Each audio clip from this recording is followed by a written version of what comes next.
Good morning to all of you. जैसा कि आपको पता है कि आज से आपके जो स्कूल्स हैं 9 to 12 क्लास के लिए ओपन कर दिए गए हैं। जिन बच्चों ने कंसर्न लेटर दिया था जिनके पेरेंट्स ने, वो स्कूल में आकर के क्लास लेंगे, और जिन बच्चों के घर से कंसर्न लेटर नहीं आया है पेरेंट्स की तरफ से, उनकी जो ऑनलाइन क्लासेस हैं वो एज़ यूजुअल चलती रहेंगी।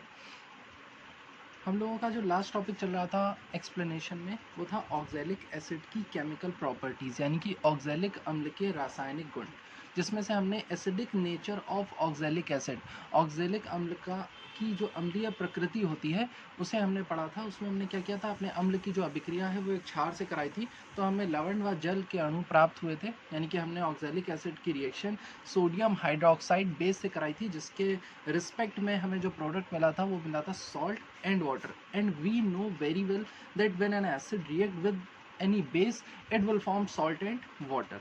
हमें अच्छी तरह से पता है कि जब भी कोई अम्ल किसी क्षार से अभिक्रिया करता है तो जल व लवण का निर्माण करता है, जैसा कि हमने लास्ट रिएक्शन में पढ़ा। इसके बाद हमने नेक्स्ट रिएक्शन आज की पढ़नी है, वो है पहली रिएक्शन विद कैल्शियम क्लोराइड, यानी कि CaCl2 के साथ अभिक्रिया।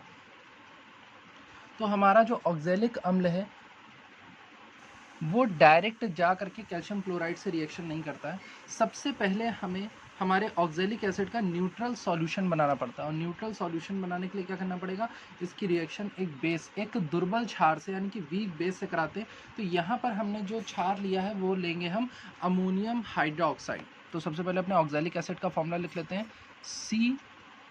COOH bond COOH।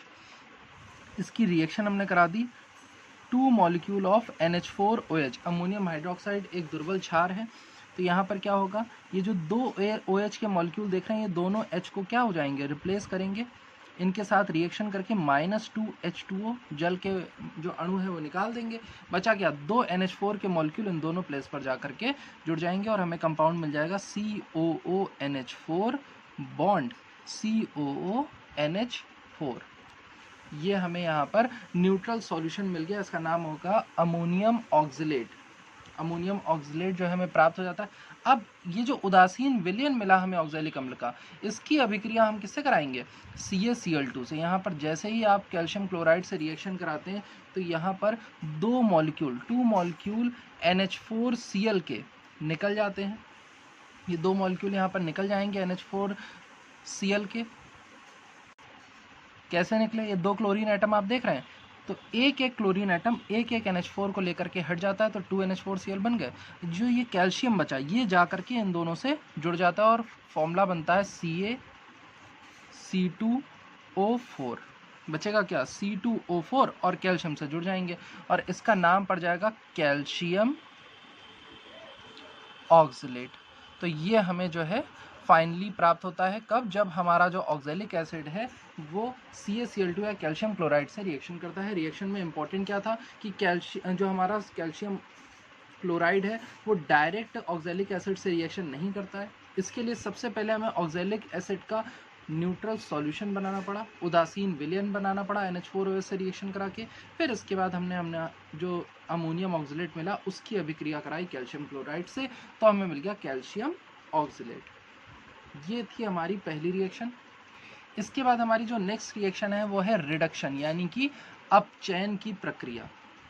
रिडक्शन करने जा रहे हैं तो जाहिर सी बात है हमें किसी अपचायक की आवश्यकता पड़ेगी। तो जब हम अपने ऑक्जेलिक अम्ल का रिडक्शन करते हैं, उसका अपचयन करते हैं, तो अलग अलग अपचायकों की उपस्थिति में हमें अलग अलग उत्पाद जो हैं वो प्राप्त होते हैं। देख लेते हैं। सबसे पहले हमारा जो अपचायक रहेगा वो रहेगा Zn एंड H2SO4, यानी कि जिंक और H2SO4 की उपस्थिति में हम ऑक्जेलिक अम्ल का क्या कराएंगे, अपचयन कराएंगे। तो यहाँ पर दूसरी हेडिंग डाल लेते हैं रिडक्शन, यानी अपचयन। अपचयन में क्या कराना है, ये हमने यहाँ पर फॉर्मूला बना लिया, COH बॉन्ड COOH, और रिडक्शन का मतलब होता है नीसेंट हाइड्रोजन से रिएक्शन। 4 मोल हमने यहाँ पर हाइड्रोजन के ले लिए, और अब जा करके इसका जो रिडक्शन है वो किसकी उपस्थिति में कराना है, Zn एंड H2SO4 की उपस्थिति में हम इसका अपचयन कराएंगे।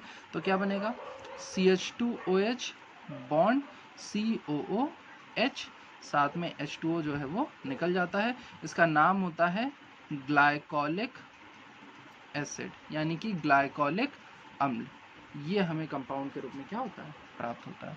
तो ये हमारा पहला रिडक्शन है, पहला अपचयन है। क्यों? क्योंकि यहाँ पर हमारा अपचायक जो है वो क्या है, जिंक और H2SO4 हमने as a reducing agent use किया है। अब हम जब अपना अपचायक बदल देंगे तो देखिए सेकेंड टाइम पर फिर से हमने यहाँ पर ले लिया COOH बॉन्ड COOH। अब रिडक्शन कराएंगे तो केवल 2 हाइड्रोजन एटम लिए हमने और अपना जो रिड्यूसिंग एजेंट है उसको चेंज करके हमने यहाँ कर दिया MgHg, यानी कि मैग्नीशियम अमलगम हमने लिया है और साथ में लिया है हमने H2SO4। H2SO4 साथ में प्रेजेंट रहेगा, लेकिन यहाँ पर जिंक था अकेले। अब हमने ले लिया यहाँ पर मैग्नीशियम अमलगम। अमलगम क्यों? क्योंकि कोई भी मेटल जब मरकरी के साथ मिक्स होता है, पारे के साथ मिश्रण बनाता है, तो उसे अमलगम कहा जाता है। जैसे ZnHg होता है जिंक अमलगम, वैसे ही मैग्नीशियम Hg क्या हो जाएगा, मैग्नीशियम अमलगम। तो ये रिएक्शन करके अब क्या बनाएंगे, पहले हमारा मिला था ग्लाइकोलिक एसिड, ग्लाइकोलिक अम्ल, और अब हमें प्राप्त होगा ग्लाइऑक्सैलिक एसिड।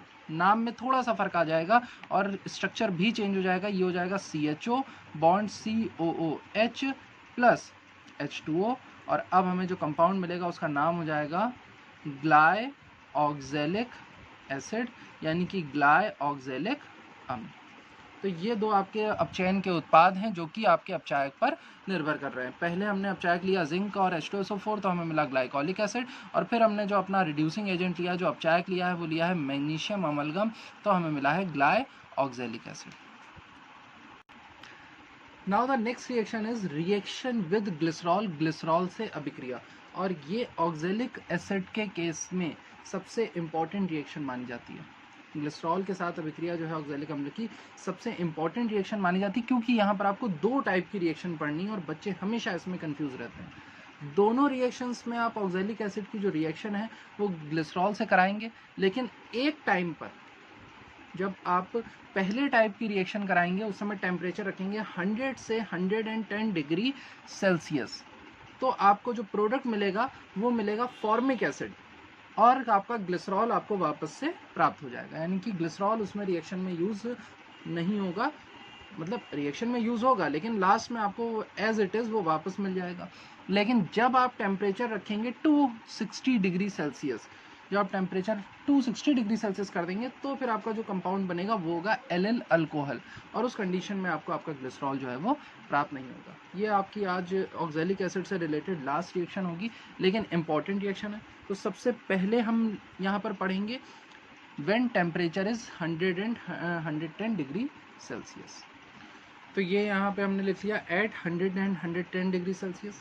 ये हमारा है ग्लिसरॉल का formula CH2OH bond CHOH bond CH2OH, और इसकी रिएक्शन कराने जा रहे हैं COOH बॉन्ड COOH, यानी कि ऑक्सैलिक एसिड के साथ। तो यहाँ पर होता क्या है, एक वाटर मॉलिक्यूल जो है वो यहाँ से निकल जाता है, इन दोनों के बीच से यहाँ से एक वाटर मॉलिक्यूल जो है वो निकल जाता है, और जो कंपाउंड बनता है देखिए क्या बचेगा यहाँ पर। तो इस रिएक्शन में जो COOH है वो आपका OH दे रहा है और यहाँ से H निकल जाएगा, तो कंपाउंड बचेगा CH2O, और यहाँ पर क्या बचा OC। तो ये O और C के साथ जुड़ा हुआ है COOH। बाकी पूरा जो कंपाउंड है वो एज इट इज यहाँ पर कॉपी हो जाता है। इसका जो नाम होता है, इसका नाम होता है ग्लिसरॉल मोनोऑक्सलेट। इसका नाम क्या पड़ जाएगा, ये हो जाएगा हमारा ग्लिसरॉल मोनो ऑक्सलेट, ये आपको प्राप्त हो जाता है। इसके आगे अब आपको करना क्या है, जो कंपाउंड मिला है इसको बस थोड़ा सा हीट कर देना है। जैसे ही आप इसको थोड़ा सा हीट करेंगे तो यहाँ से जो कार्बन डाइऑक्साइड है वो माइनस हो जाती है, वो निकल जाती है CO2, यानी कि डीकार्बोक्सिलेशन हो गया। पहले क्या हुआ, पहले यहाँ पर वाटर के मॉलिक्यूल निकले तो हमें ग्लिसरॉल मोनोऑक्सलेट मिला, फिर हमने ग्लिसरॉल मोनोऑक्सलेट को थोड़ा और हीट किया तो यहाँ से कार्बन डाइऑक्साइड क्या हो गई, निकल गई। तो अब कंपाउंड क्या बचेगा, यहाँ पर कंपाउंड हमारा बचेगा CH2OOCH। ये देखिए यहाँ पर CO2 निकल गई तो CH, ये CH बचा, साथ में CHOH बॉन्ड CH2OH, ये एज इट इज हमारा क्या हो जाता है, रह जाता है। अब ये जो कंपाउंड मिला इसका नाम हो जाता है ग्लिसरॉल मोनोफॉर्मेट। अब ये जो कंपाउंड हमें मिला इसका नाम क्या पड़ जाएगा, ग्लिसरॉल मोनोफॉर्मेट। अब इस रिएक्शन में क्या करना है, जो ग्लिसरॉल मोनोफॉर्मेट आपको मिला इसको आपको क्या कर देना है, इसका जल अपघटन कराएंगे हम, यानी कि हाइड्रोलिसिस कराएंगे। और जल अपघटन कराने के लिए हमें क्या करना पड़ता है, HOS से इसकी क्या करानी पड़ेगी, रिएक्शन करानी पड़ेगी। जो आपका कंपाउंड है ग्लिसरॉल मोनोफॉर्मेट, इसकी अभिक्रिया आप क्या कराएंगे, वाटर से कराएंगे, यानी कि इसका आप जल अपघटन कराएंगे। तो आपको वापस से CH2OH bond CHOH bond CH2OH ये एज इट इज मिल जाता है और साथ में आपको प्राप्त होता है HCOOH। कैसे, देखिए HOH था, ये ब्रेक होगा H और OH में, तो जो H है वो जा करके यहाँ पर CH2O से ये इस तरह से ब्रेक हुआ जा करके यहाँ से H जुड़ जाएगा जा करके, और जो OH है वो इसमें जुड़ जाएगा, तो HCOOH इस तरह से फॉर्मिक एसिड और साथ में यहाँ पर ग्लिसरॉल वापस से आपको प्राप्त हो जाता है। तो ये रिएक्शन थी हमारी एट टेम्परेचर 100 से 110 डिग्री सेल्सियस। अब सेम रिएक्शन, अब हम फिर से ऑक्सैलिक एसिड की जो रिएक्शन है वो ग्लिसरॉल से करने जा रहे हैं, लेकिन अब हमको जो टेम्परेचर रखना है वो कितना रखना है, हमको टेम्परेचर रखना है 260 डिग्री सेल्सियस। तो अभी जो आपने रिएक्शन 4 स्टेप में कंप्लीट करी वो रिएक्शन सिर्फ 3 स्टेप में कंप्लीट हो जाएगी, और जो प्रोडक्ट है वो भी कंप्लीटली क्या हो जाएगा, चेंज हो जाएगा। देख लेते हैं सेकेंड रिएक्शन। अब हम ये रिएक्शन जो है देखें यहाँ पर कि हमने ग्लिसरॉल ले लिया है, CH2OH bond CHOH bond CH2OH, इसकी रिएक्शन कराने जा रहे हैं ऑक्सैलिक अम्ल से COOH बॉन्ड COH, लेकिन टेम्परेचर कितना रखा है, 260 डिग्री सेल्सियस। जो हम 260 डिग्री सेल्सियस टेम्परेचर रखते हैं तो यहाँ से एक H और OH, और वैसे ही यहाँ से H और एक OH जो है वो मिल करके 2 वाटर मॉलिक्यूल क्या करते हैं, निकाल देते हैं। इससे पहले जब आपने टेम्परेचर 110 डिग्री सेल्सियस रखा था तो सिर्फ एक बार में एक वाटर मॉलिक्यूल निकला था, लेकिन जब आप टेम्परेचर 260 डिग्री सेल्सियस रख रहे हैं तो आपके दोनों वाटर मॉलिक्यूल एक बार में निकल जाते हैं। और जब ये दोनों वाटर मॉलिक्यूल आपस में निकल जाते हैं तो इसके बाद कंपाउंड क्या बचता है, देखिए यहाँ पर ये बचता है CH2OCO, ये CHOCO, और ये दोनों ऑक्सीजन आपस में क्या रहते हैं, यहाँ से कनेक्टेड रहते हैं, और साथ में ये CH2OH अलग से हमें प्राप्त हो जाता है। देखिए यहाँ पर CH2OCO CHOCO, तो यही हमें मिला CH2OCO CHOCO बॉन्ड CH2OH।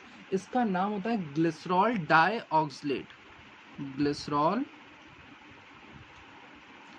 डाइऑक्सिलेट, क्योंकि 2 कार्बन से यहाँ पर ऑक्सिलेट आयन आकर के कनेक्ट हुए तो इसका नाम पड़ गया ग्लिसरॉल डाइऑक्सिलेट। अब आपको यहाँ करना कुछ नहीं है, सिर्फ इसको हीट कर देना है। ये जो ग्लिसरॉल डाइऑक्सिलेट आपको मिला इसको जब आप हीट कर देंगे, जैसे ही आप हीट करेंगे तो 2 कार्बन डाइऑक्साइड निकल जाएंगे। देखिए सारी चीज़ें 2 हो रही हैं, और 2 कार्बन डाइऑक्साइड कैसे निकलेंगी, यहाँ से ये दोनों कार्बन डाइऑक्साइड देखिए CO2 तो 2 कार्बन डाइऑक्साइड जो है वो निकल जाते हैं। बचता क्या है, बचता है हमारे पास CH2 double bond CH single bond CH2OH, और इस कंपाउंड का नाम पड़ जाता है एलिल अल्कोहल।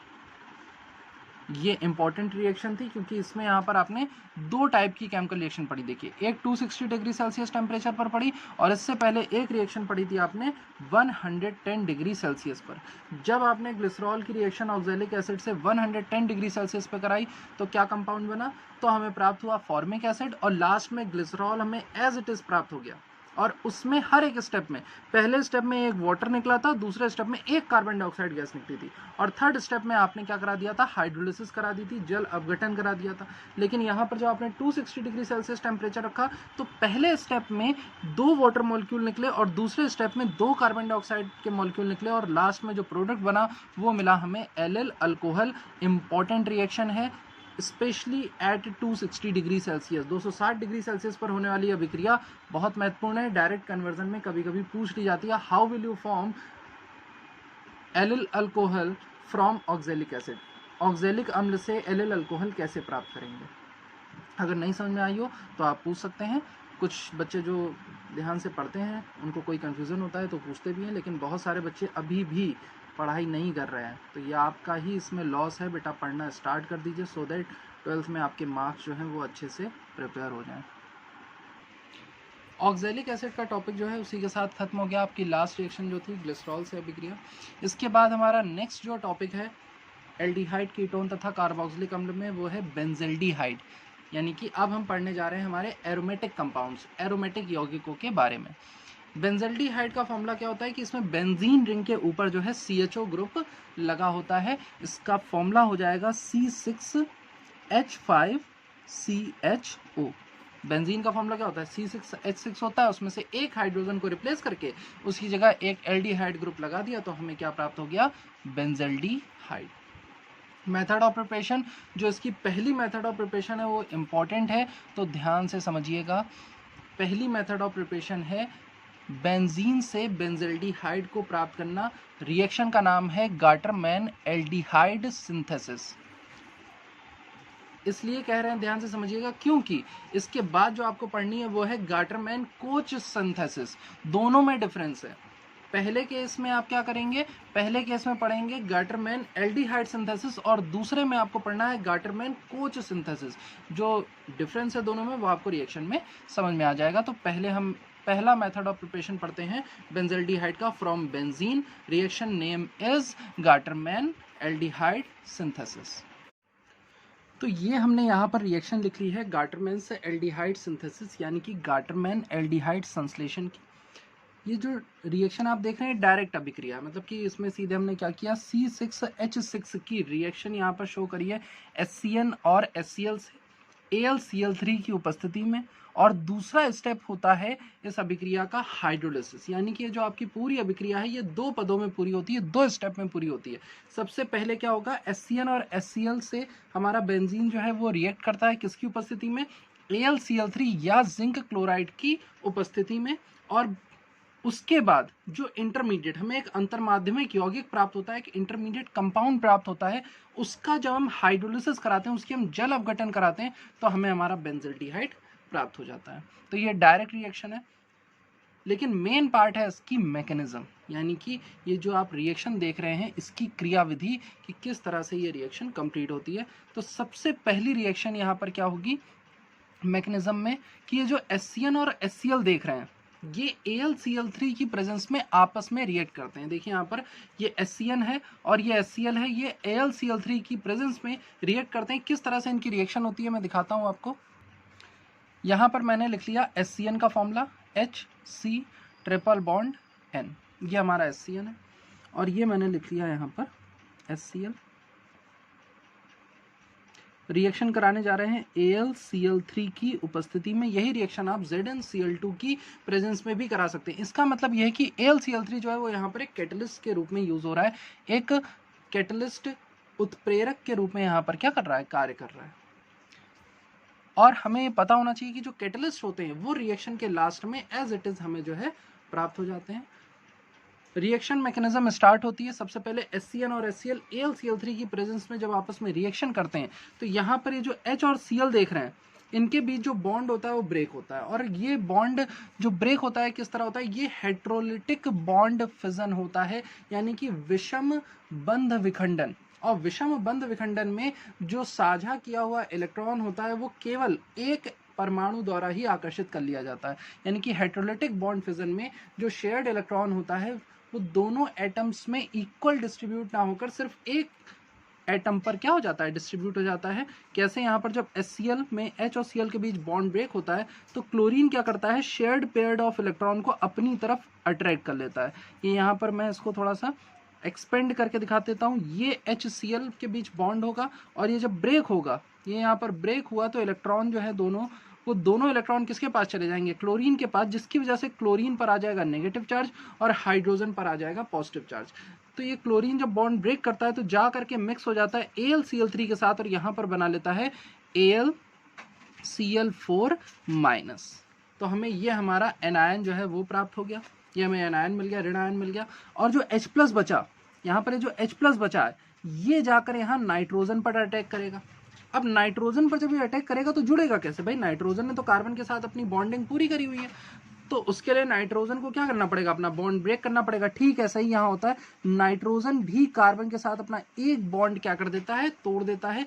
और यहाँ पर भी जो बॉन्ड फिजन है वो भी हेटेरोलिटिक होगा। क्यों, कार्बन और नाइट्रोजन के केस में देखें तो नाइट्रोजन की इलेक्ट्रोनेगेटिविटी जो होती है वो कार्बन से क्या है, ज्यादा है, विद्युत ऋणात्मकता नाइट्रोजन से ज्यादा है। और AlCl3 की उपस्थिति में यहाँ पर भी हेटेरोलिटिक बॉन्ड फिजन होता है, विषम बंध विखंडन होता है। जो इलेक्ट्रॉन है वो दोनों किसके पास चले आते हैं, नाइट्रोजन के पास। तो नाइट्रोजन पर माइनस चार्ज और कार्बन पे आ जाता है पॉजिटिव चार्ज। तो यह हाइड्रोजन है अपना प्लस चार्ज लेकर जाता है, नाइट्रोजन के साथ जुड़ जाता है, बॉन्ड ब्रेक हो चुका है। तो जो यहाँ पर हमें दूसरा कैटायन जो मिलेगा वो क्या होगा, HC डबल बॉन्ड NH और C के ऊपर अब क्या आ जाएगा, पॉजिटिव चार्ज। क्यों, क्योंकि H के ऊपर वाला जो पॉजिटिव चार्ज था वो नाइट्रोजन के नेगेटिव चार्ज के साथ क्या हो गया, न्यूट्रलाइज हो गया। तो इस तरह से हमें ये AlCl4 माइनस जो है ये एनायन मिलता है, और CH double bond NH C पर ऊपर पॉजिटिव चार्ज, ये हमें कैटायन मिलता है। अब ये जो हमारा कैटायन है ये जा करके यहाँ पर बेंजीन पर क्या करता है, अटैक करता है। ये हमारा बेंजीन का स्ट्रक्चर है, डबल अल्टरनेट सिंगल बॉन्ड और डबल बॉन्ड पाए जा रहे हैं यहाँ पर। तो अब भाई बेंजीन की जो फॉर्मूला होता है वो तो C6H6 होता है, 6 कार्बन और हर कार्बन से एक एक हाइड्रोजन जुड़ा हुआ है। तो ये आकर के जब यहाँ पर अटैक करेगा, ये C+H डबल बॉन्ड NH, ये इस तरह से जब यहाँ अटैक करेगा आकर के, तो इसके लिए स्पेस भी तो होनी चाहिए। तो उसके लिए क्या होता है कि C6H6 बेंजीन जो है वो अपना एक हाइड्रोजन क्या कर देता है, सेपरेट कर देता है। जब ये अपना एक हाइड्रोजन हटाता है तो वो एक हाइड्रोजन कहाँ से हटाएगा, इस पोजीशन से एक हाइड्रोजन जो यहाँ पर जुड़ा होगा ये क्या करता है, अपना बॉन्ड ब्रेक कर लेता है। ये बॉन्ड ब्रेक करके कहाँ चला जाता है, हाइड्रोजन के पास। यहाँ पर NH के पास जाता है, नाइट्रोजन के पास, और यहाँ पर जाकर ये बना लेता है NH2। क्या बनाता है, NH2। और ये कार्बन इस हाइड्रोजन की जगह जाकर के इस बेंजीन रिंग से जुड़ जाता है। यहाँ पर ये देखिए, ये यहाँ पर जुड़ता है तो ये आ जाता है CH डबल बॉन्ड NH2। अब ये जो हमें प्राप्त हुआ है ये एक इंटरमीडिएट कंपाउंड है, ये एक अंतर माध्यमिक यौगिक है।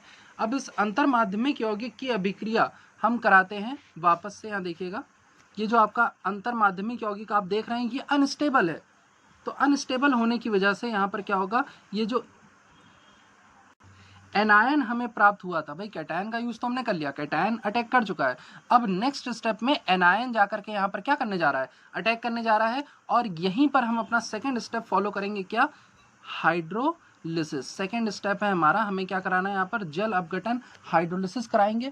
वाटर का अटैक कराया, किसकी प्रेजेंस में करा रहे हैं, AlCl4 माइनस की प्रेजेंस में ये अटैक होगा, हाइड्रोलिसिस होगी। तो यहाँ से बस आपको ये ध्यान रखना है कि 3 चीज़ें निकल जाएंगी। सबसे पहले तो हमें हमारा AlCl3 एज इट इज़ जो है वो प्राप्त हो जाता है। तो यहाँ पर हमें क्या मिला, AlCl3 मिला, साथ में हमें मिलेगी यहाँ पर अमोनिया गैस। तो ये माइनस हो गया AlCl3, साथ में हमें मिल रहा है यहाँ पर अमोनिया मिलती है, और उसके साथ हमें प्राप्त होता है HCl।